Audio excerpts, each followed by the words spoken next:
Okay, and then you had a solution for this. You have a plan for this. That's why you started this organization called Kinfolk.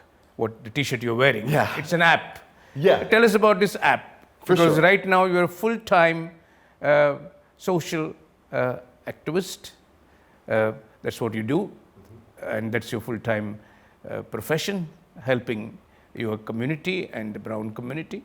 And tell us about this Kinfolk. Yeah, so we started in 2017. I co-founded the organization with my partners Idris Brewster and Micah Milner.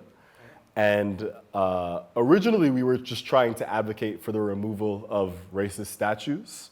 And we had various teach-ins and performance pieces and demonstrations to try and realize that end.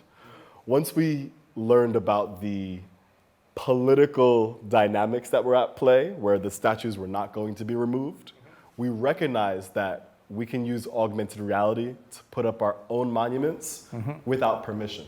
Yeah. And so that's when we developed Kinfolk. And it's a collection of Black and brown heroes that you ordinarily wouldn't learn about in school.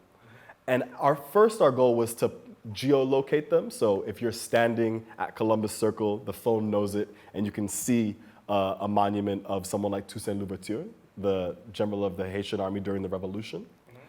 But then with COVID, people couldn't go outside, and we realized that it would be more accessible if we could just place the monuments digitally on a coffee table, on a floor, any living room in the world.